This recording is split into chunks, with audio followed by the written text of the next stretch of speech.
Thank you, soldier. My prepared text today was to have been, "Make thy name be remembered in all generations." But I think I'm going to depart from my prepared sermon. While I was listening to the sergeant's solo, I kept looking up at our service flag. I was thinking of the men in service. I see some of them here this morning. Private Roberts, Sergeant Jackson, Lieutenant Carter, and Private Parks, first class. First class is right. I was over at the USO the other night, and I met somebody I hadn't seen in quite a long time. The last time I saw this man, well, one of my members treated me to a ticket to Yankee Stadium to see Joe Louis versus Max Smaley.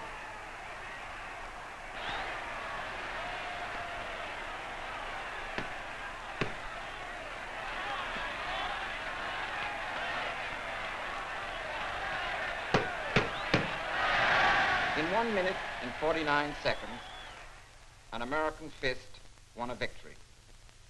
But it wasn't the final victory. No, that victory is going to take a little longer and a whole lot more American fists.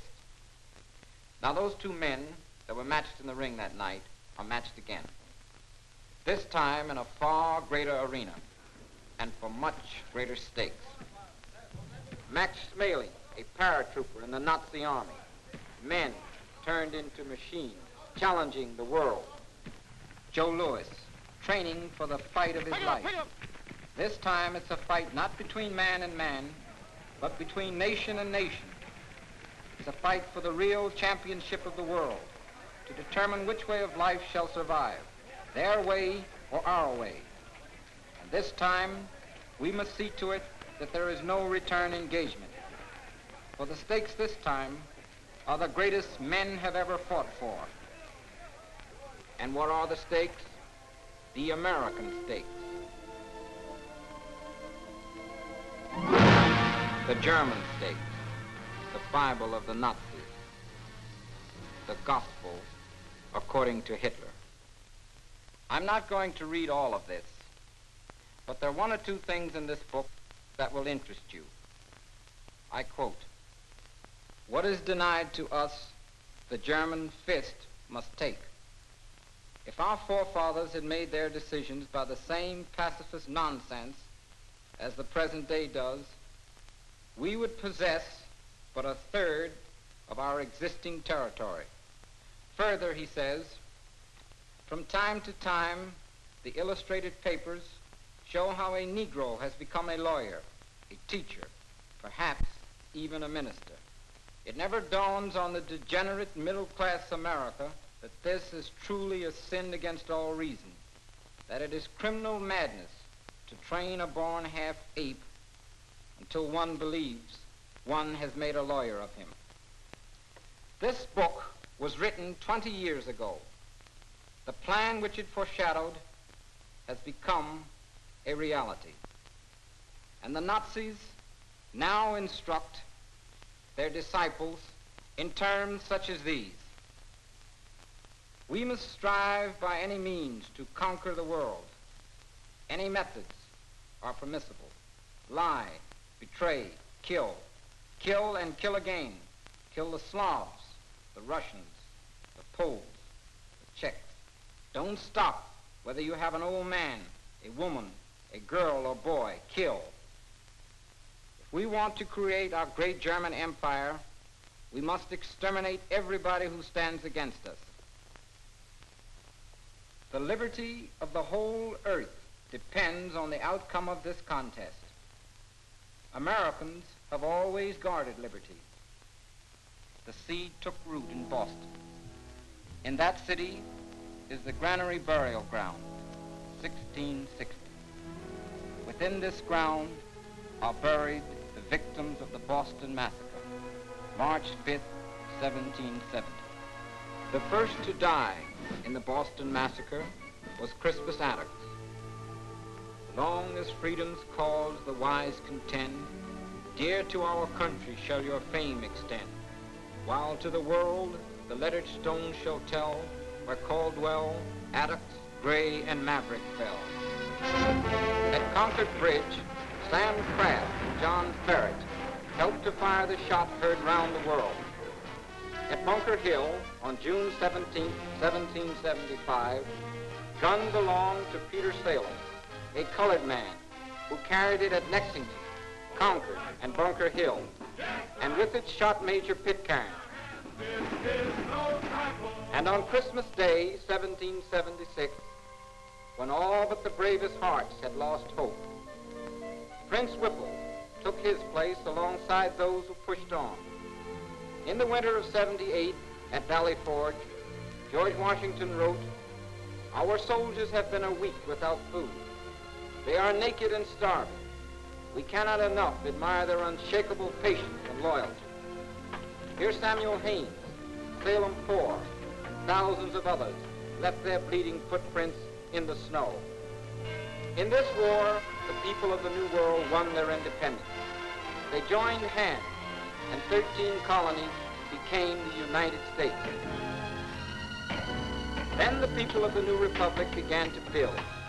Together, they pioneered, and together they made territories into states. By 1812, a wilderness was becoming a great nation. Then came war. At Lake Erie, Tyler Thompson heard Admiral Curry's immortal words, "We have met the enemy, and they are ours." And in New Orleans, when General Jackson said, "By the eternal they shall not sleep on our soil," Thomas Wilson was there. America began to build ships. Then came 1861. That government of the people, by the people, for the people, shall not perish from this earth. With malice toward none, with charity for all. Then America began to rebuild.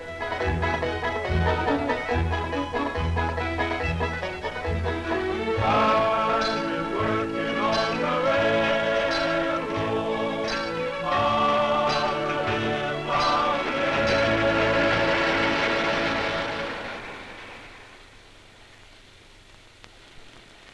So long, boss. So long, Frank. So long, Pete. Take care of everything, you know what I mean. What's the matter, Jim? You quitting? Man, I'm going to Cuba. Cuba? Yeah, with the 9th Regiment, United States Cavalry, horsemen. Jim fought in the Spanish-American War. At Santiago, Cuba, the 9th and 10th Cavalry, the 24th and 25th Infantry added to their long record new medals for courage and gallantry. I'm Jim. After we cleaned up in Cuba, we went on with building factories, cities, everything. As for me, well, I went to Panama, help on a little job. A little job, connecting the Atlantic and Pacific. A little job.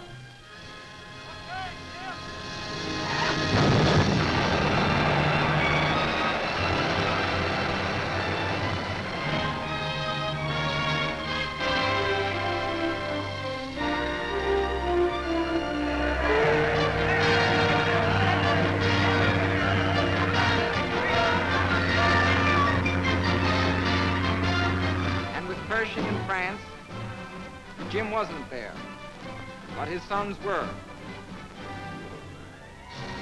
Serving with the 813th Pioneer Regiment near Marseille, the 332nd Labor Battalion, and the 808th Pioneer Regiment near Verdun. Fighting with the 8th Illinois on the Soissons front, 372nd on the plains of Montois, the 371st at Busey Farm, and the 369th in the Argonne. The 369th fought on the line of fire for 191 days. Not a man ever captured. not a foot of ground ever lost. The first American troops to receive the Croix de Guerre, the 369th. And for action above and beyond the call of duty, many received honored medals. When they cleaned up in France, the boys came marching home.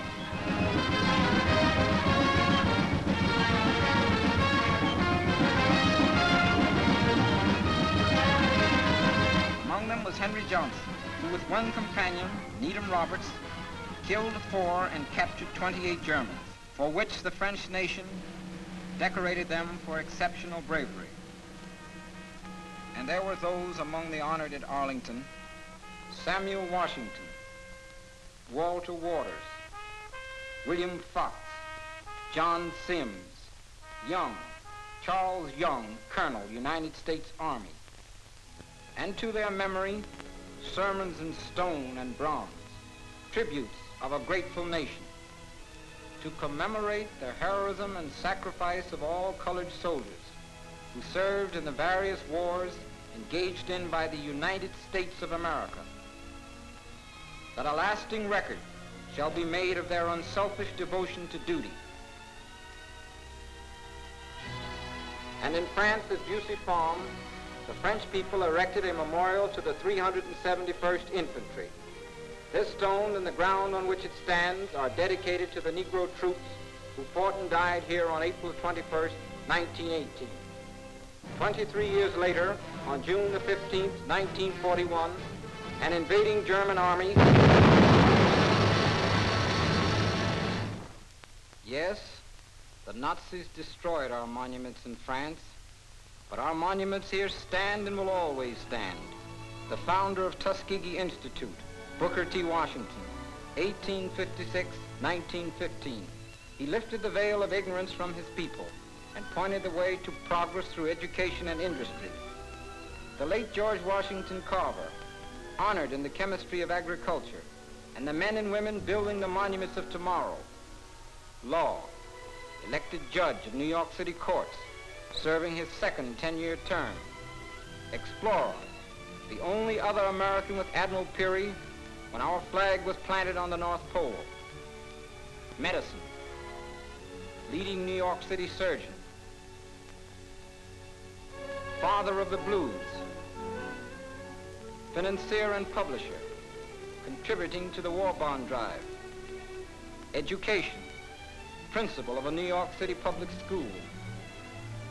Curator, Schomburg Collection of Literature, international prize-winning sculptor. Singer.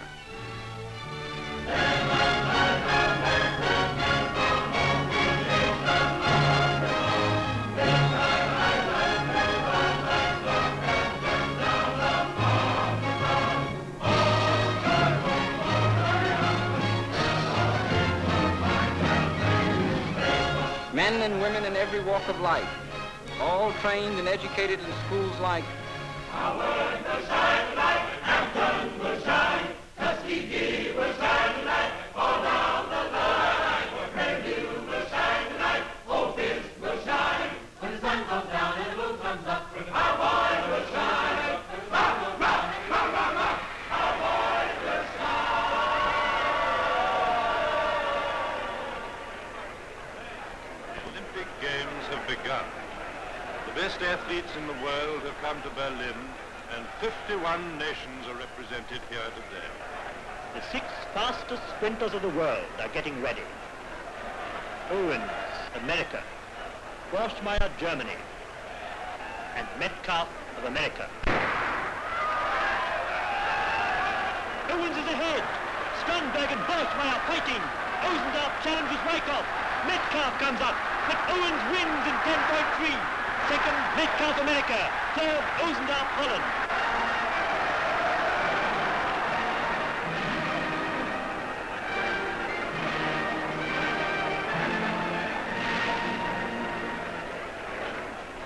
The men's high jump. Weinkatz, Germany.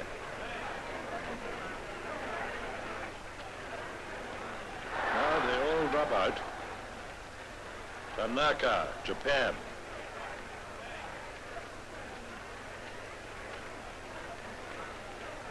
outside 2. The bar is now 2.03 meters high. That's 6 feet 8 inches. And Johnson of America.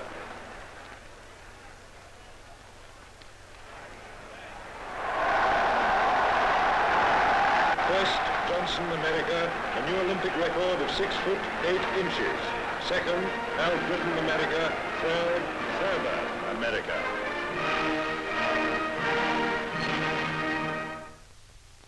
The tree of liberty has borne these fruits. It's a mighty tree with roots deep in the ground of America. Its fame has spread to the four corners of the earth. Men of every faith, color, and tongue have helped to nourish it and to sow its seed in new ground. All men stand in admiration of it, except the Nazis, the fascists, and the Japanese militarists, the builders of the new order. There is not a man alive who does not know of the crimes of these adventurers. In Europe,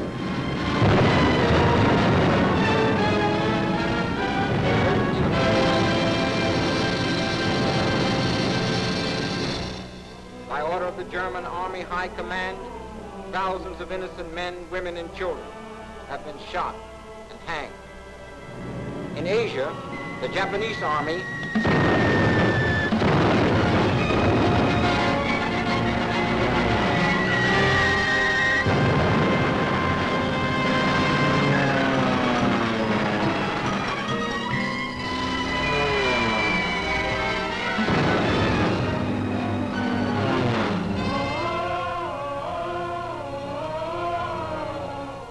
those who will tell you that Japan is the savior of the colored races. On December the 7th,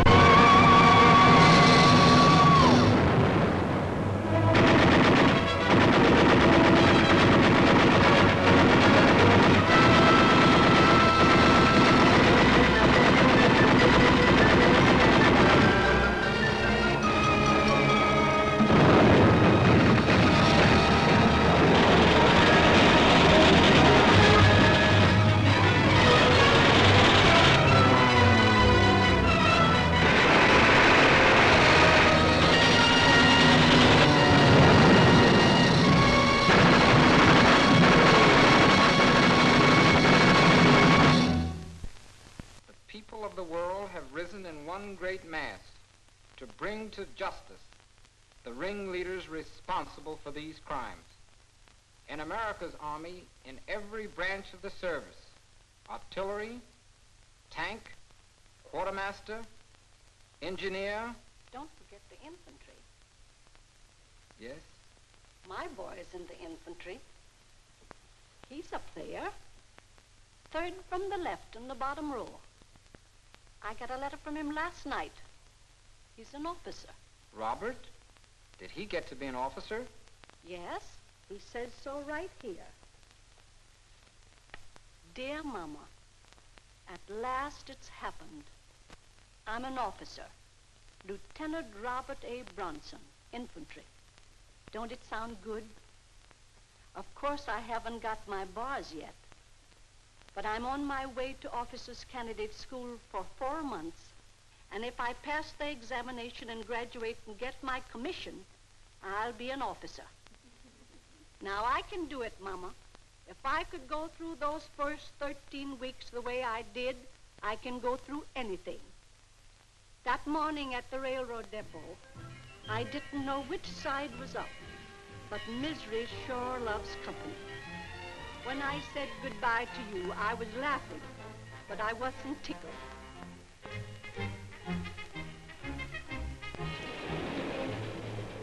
And the first thing I heard when I stopped at some place in the middle of no place,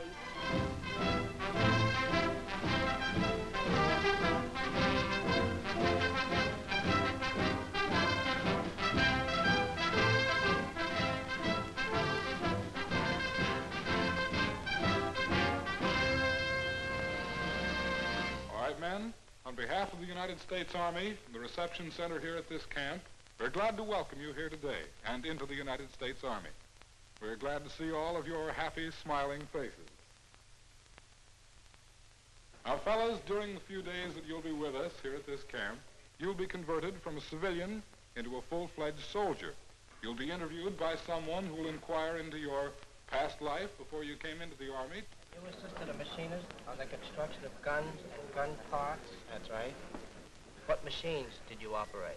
I operated boring mills, tool grinders, drill presses, planes, and... Forward! Forward! Hut! Hut! Hut! Hut! Hut! Hut! Hut! Pick it up! Pick it up!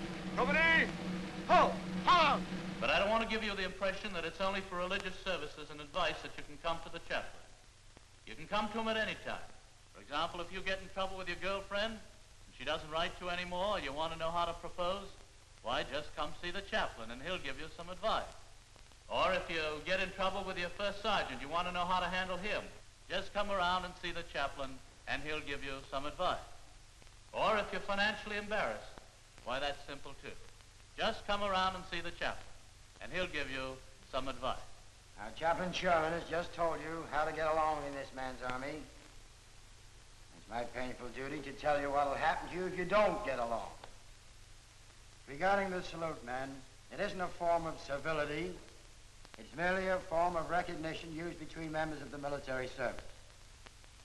The average man, when he first learns to salute, is awkward. It's a strange gesture to him, and he feels shy.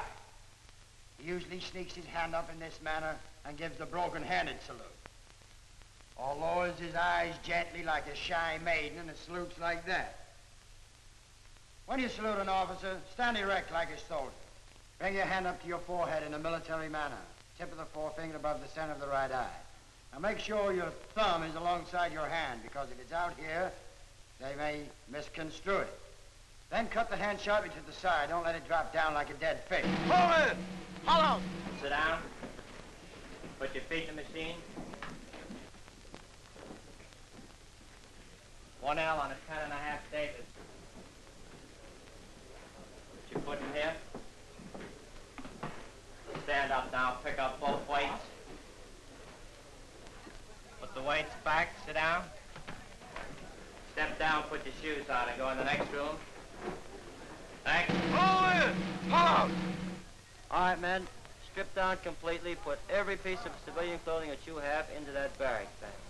Now, when you're completely stripped and have everything into that bag, put on a set of summer underwear, a pair of shorts, a pair of white woolen socks. All right, now you try on your green herringbone fatigue hat first. That's a green hat with a brim on it. Try it on. If it fits, place it into your barracks bag. Now, don't mind if it's a little loose. But I made it. All of us made it. They put us through so many twists and turns, we didn't know whether we were coming or going. But Uncle Sam did. We were going. He put us on the train that same afternoon for the replacement center. We kept passing troop trains going back and forth all over the country. We finally arrived at a place called Military Secret. But this much I can tell you, it was cold.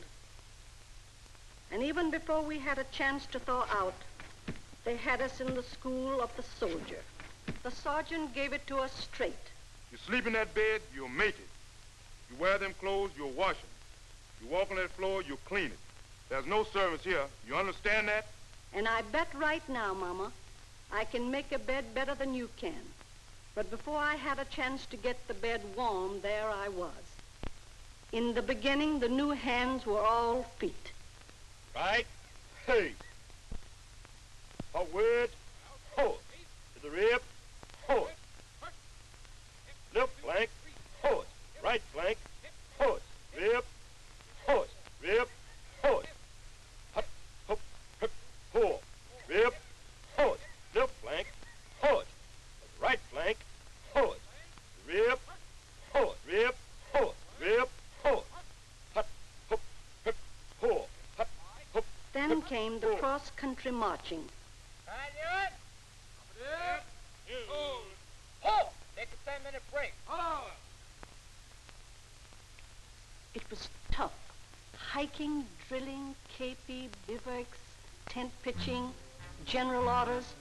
The tougher the day, the shorter the night. But you get used to it, and if you can't take it, they got doctors. Some of the best in the country, specialists in every field. And in our dental clinic, we have a whack. But even so, this is one kind of drilling no soldier likes. But after all the making beds and peeling potatoes and drilling and marching, they give you a rifle and teach you to shoot it. In no time at all, I could hit the broadside of a barn. It was fun. It's not all work. There's football, baseball, boxing, and oh yes, ping pong. If you want to read, there's a library. Can you imagine me listening to poetry? But it came in good. The very next day, I got a chance to use it. We were sent on a detail to a nearby camp. I saw some soldiering that was beautiful to behold. Platoon, and up! Forward, march! Hot, two, three, four, hot, two, three, four, hot! Get up, go! Hot, two, three, four,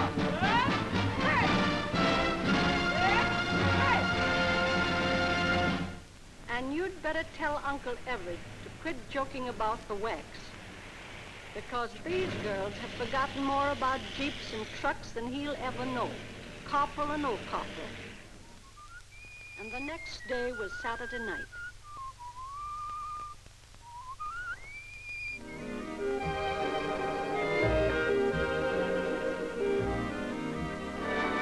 She was very nice, Mama. A real apple pie girl. Just the right size and everything. Just the kind you like. But in the Army, man proposes and GI disposes. And the next morning, I was out there like the rest of them, getting tough.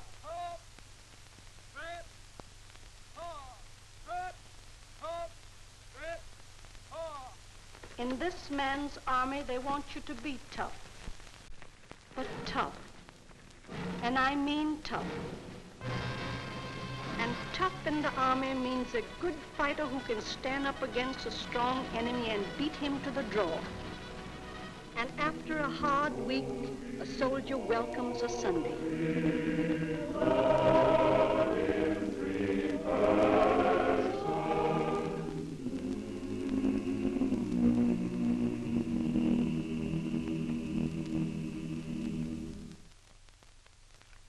This morning, I have a GI report I think you'll all be interested in. This is an official statement from the War Department. In the present World War, there are more than 5 times as many men with high school education in our armed forces than were in World War I. This has meant an increase in officer candidates. Official figures tell us in the present war, there are 3 times as many colored officers as in World War I. From a score of different schools, men have earned their commissions and taken their place alongside those who come from any one of the hundreds of ROTC schools and the greatest of all military institutions, West Point.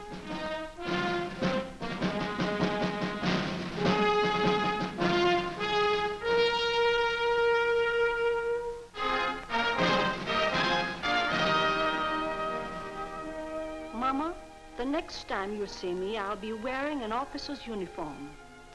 Ready to get in there and get this war over with. That's a promise. Your loving son, Robert. Thank you, Mrs. Bronson. That's a promise millions of Americans have made. Thousands have put it into action. In every camp, men are getting their final workout. At Tuskegee, more pilots are earning their wings.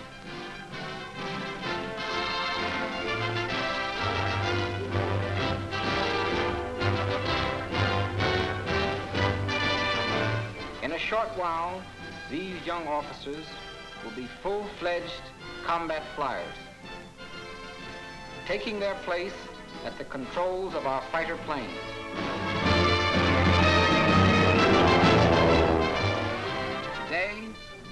above their native land they fly. Tomorrow, what a surprise the Nazis will get when black, brown, yellow, and white men, all Americans, land on the airfields of Berlin and Tokyo. In the far north, seasoned soldiers are toughening themselves, for they know that in a fight against all that is evil, truth must be ready to strike hard and often. No waiting for weather or temperature. Any weather can be good weather. Any temperature can be right. When men know the meaning of their job and are determined to get it done, come what may.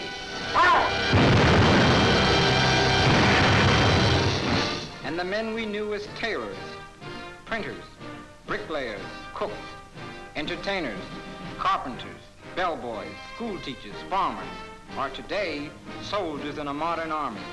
Tankmen, gunners, radio operators, and motor mechanics. Every man schooled in the meaning of teamwork. Every man qualified to replace any of his teammates at any time. Every man ready to do his share. The engineers, the fighting builders, ready to build bridges, highways, railroads, ports, and landing fields. The quartermaster, who moves troops and supplies, who provides food, fuel, and clothing. The men who supply the means of communication, telegraph, telephone, and radio. The cavalrymen, ready to patrol, scout, and harass.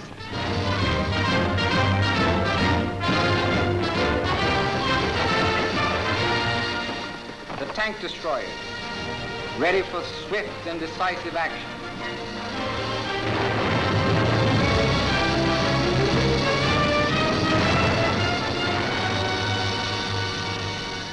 Hard-hitting anti-aircraft units, ready to knock Zeros and Messerschmitts out of the skies.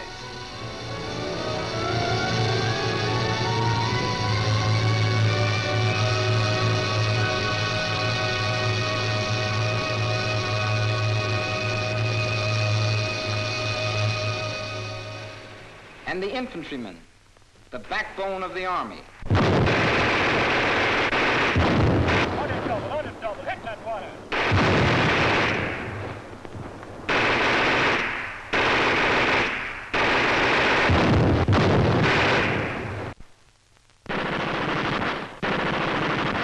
This training has met the acid test of war. Across the Pacific, across the Atlantic, the shadow of defeat hangs over the Axis partners as the Allies liberate town after town. But the job isn't finished. This is only the beginning. To win the final victory over Germany and Japan, our blows must be dealt harder and faster, and with all our strength. There can be no let-up in the flow of supplies. More and more food, equipment, and ammunition must reach our troops in the battle areas.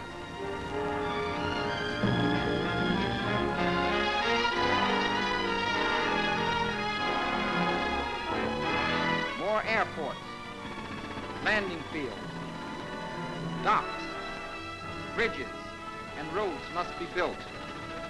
Our troops must build them through the swamps of the South Pacific,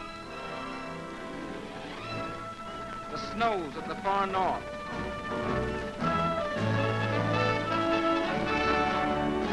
over the mountains of India, and across the rivers of Europe.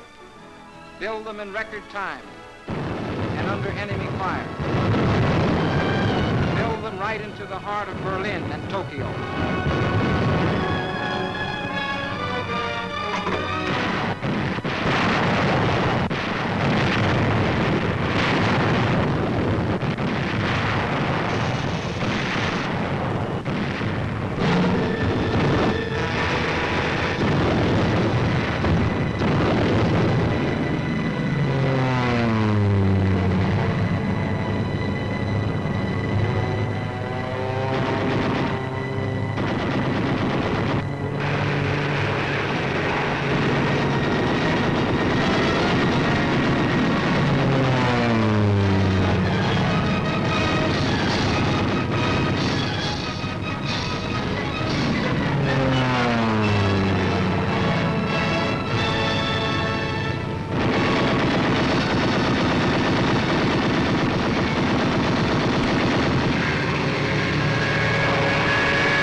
Robert Brooks,